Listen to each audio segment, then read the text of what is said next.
Hi, it's Coleman. Welcome back to the Coleman Nation Show.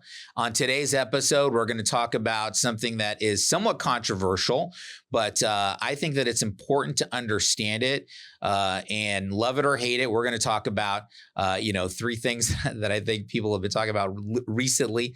We're going to talk about socialism, communism, capitalism, and what's wrong with all of them and how you can make all of them work on this episode of the Coleman Nation. Welcome back.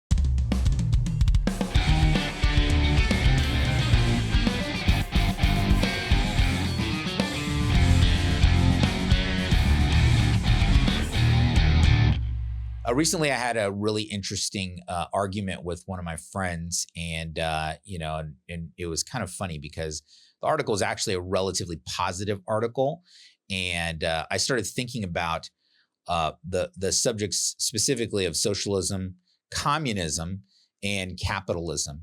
And I've gotten into these recent arguments about these three particular topics. The sort of socioeconomic topics about money in exchange and commerce, and these particular ideologies that define, the way that people should be run in relationship to money, exchange, and commerce. The thing that brought this up was specifically an article about Bob's Red Mill. Now, I don't know if you guys have ever utilized Bob's Red Mill products. They're great products. I actually think that they're wonderful. They make different flours and things for baking, and it's food.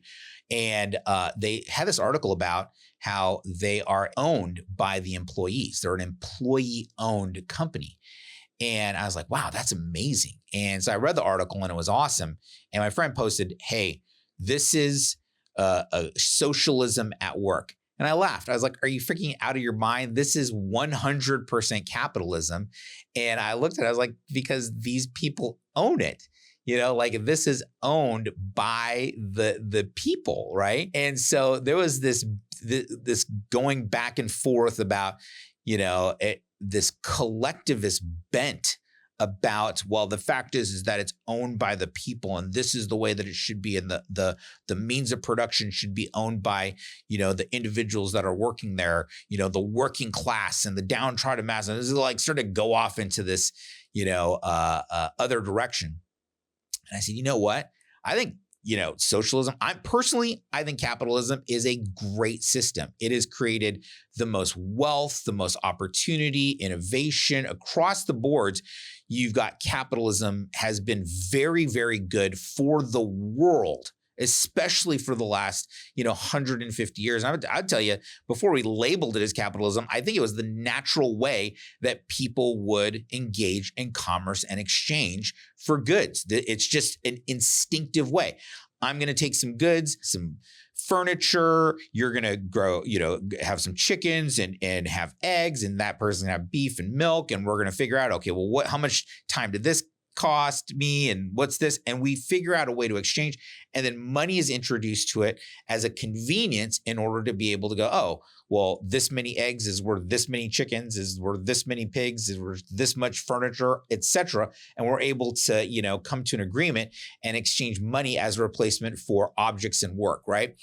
And commerce, right? So going through it and saying, oh, this is a great example. I said, no, this is not. You're misunderstanding. It's 100% capitalism, because socialism is what? Socialism, in my opinion, is a gateway drug to communism, right? And again, you may be 100% Marxist communism, and that's fine. If you read, and it's funny, if you read Karl Marx and you understood about communism, you would not like communism. And I'm telling you this as someone who has recently read the Communist Manifesto and Das Kapital, right? I've read those recently just to check myself, to go, am I the one that's crazy?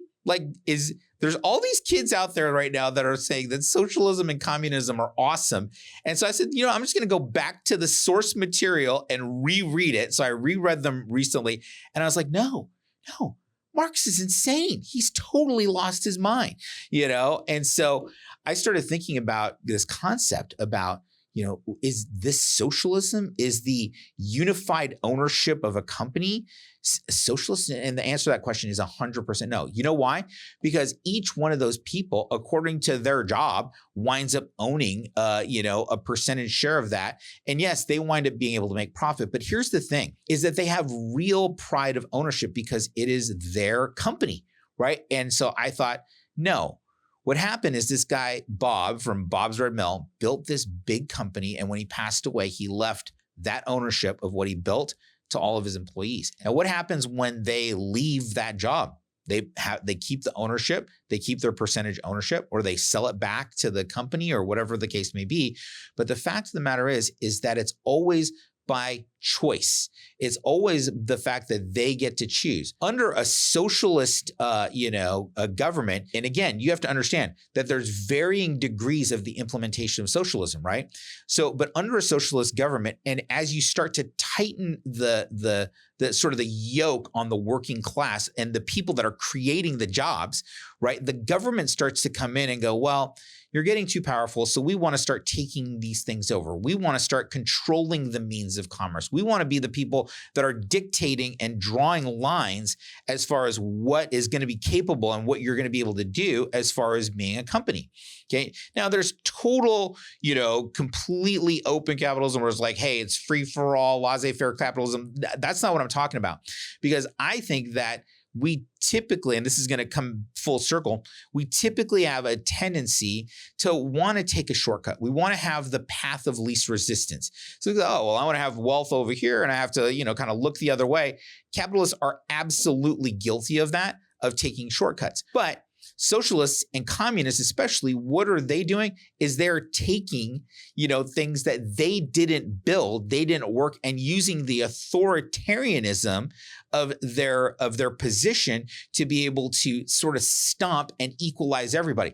So you have the quote unquote downtrodden masses over here, and you have the people that are producing. Well, in order to be able to equalize, you have to bring these people down over here, right? And so you start moving some of that wealth over here and sort of inserting that back into society in order to create a level playing field where everyone is quote unquote equal. Well, the problem with that is now who becomes the oppressor and the oppressed?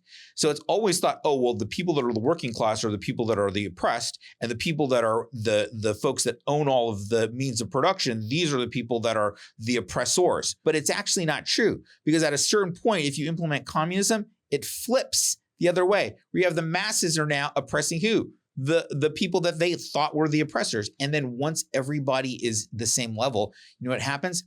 Now it just becomes the oppressed eating their own. The people that were fighting for the power are now just eating their own, and you can see it today. It's happening. It's totally wild, but I'm not going to get into that. So let's get back to it. How can we make these concepts of socialism and communism work? Because, by the way, are the ideologies of them or their stated intentions? It's always the stated intentions that are the most important thing. Because why? It resonates with people at a very deep level. They go, I want to be someone that is, that's a good person. And yeah, of course I want equality for everybody. I want, a level playing field as far as commerce. And I want, the poor people to be able to have greater opportunities and all those types of things. But at the end of the day, this is not a good way to do it, because you wind up having this constant flow back and forth of like who has the power and who's the oppressor and who's the oppressor. And by the way, a bunch of people get killed in the process, right? And so that's something that they don't really like to talk about that much. But here's the way that we make it work. And this is fundamentally what I think is wrong in Western civilization today, and what's fundamentally wrong actually in all aspects of communism, socialism, capitalism, all of the isms. They have one thing wrong with them. You know what that is? Lack of morality. Morality is the thing that if you go, I want these guys, the people that are working, to be able to be free to commerce the way that they want to and run business the way that they want to. But I feel like, here's all these people that are over here that are the quote unquote downtrodden masses. I want to force equalization. Here's the funny thing is that we were all born equal. This is one of the things that the entire United States was founded upon, is that we were all born equal in the eyes of God. Right now, we were all born under different circumstances, but you have seen people from the worst situations rise up to the highest levels of success. And you've seen people that are at the highest levels of success squander it and wind up being abject failures, And so the way to equalize this is for all of us to get on the same page as far as morality. And one of the problems with this is that communism has in and of itself the statement of the destruction of the people that are in control and have the power of production. Okay. Now, that's just the way that it is. And so you wind up having something, and this is a real problem in society today, is that you have one group of people, like let's say the United States, has within it the concept of free speech. Free speech is great until you wind up having and giving free speech to people whose ideologies do not allow free speech. So you can see the conundrum is like, okay, well, we want to have free speech, but these guys over here, they don't like free speech because their ideas don't work. So they want to control the perception, so they have to squash free speech.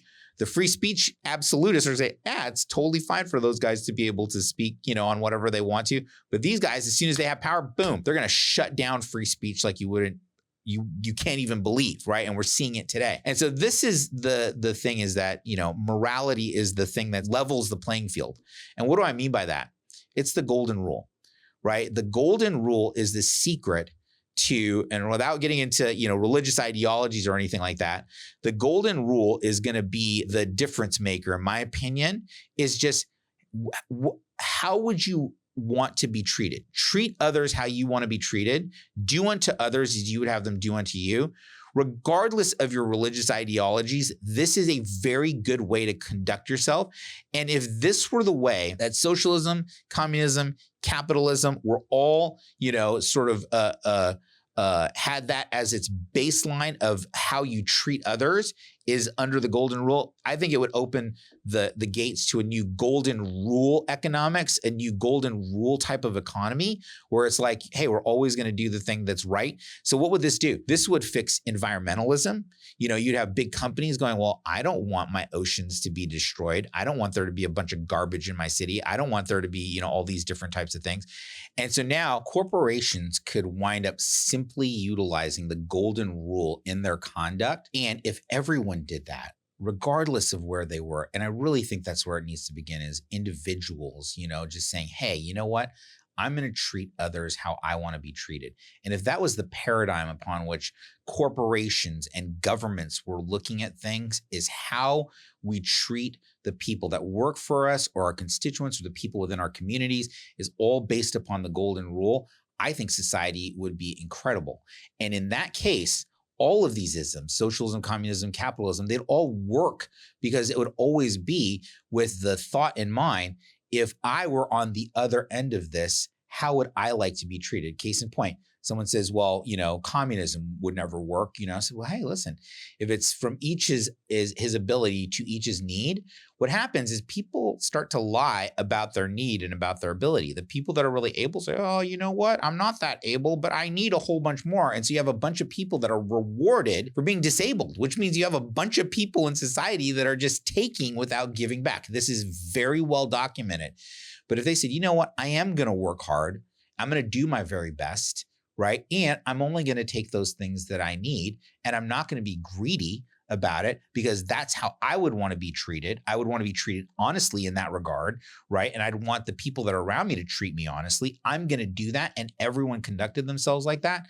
Man, this would be a great society, regardless of whatever these isms are that people are implementing on a day-to-day basis. Anyways, I just thought that concept of, Bob's Red Mill, there's lots of companies that function that way. And if you go in there, you feel that from the people themselves is that they treat themselves well. They treat each other well. They treat their customers well. They treat their environment well. They do good things for people, and they wind up creating these little safe havens of production that I think that society needs more of those. Another example, which we'll talk about in another episode, is Publix. Have you ever walked into a Publix? They're freaking super nice and they're really, really good. You know why? Because they're also owned by the people that work there, right? And so they're strict about who they let in the front door, but I think that that's pretty awesome all the way around. And so anyways, do you feel that our society as a whole, regardless of the isms, needs more morality. We need more golden rule in the society, right? Or do you think that we should just kind of let things keep going in the direction that they're going? And what is the ultimate end if we continue to allow that to occur? Well, I'd love to hear your feedback in the comments. Make sure that you subscribe to the channel. If you've liked this, make sure you give us a like, and make sure that you turn on notifications so that whenever we release new content, you're the first to know. Thanks for tuning in to the Coleman Nation today. I hope you appreciated this one. And, I think this is one that we're going to talk a lot about more in the future. Cronyism, different companies that set good examples regardless of the isms. And, this will open up the door to a better society, which I'm excited about. Take care.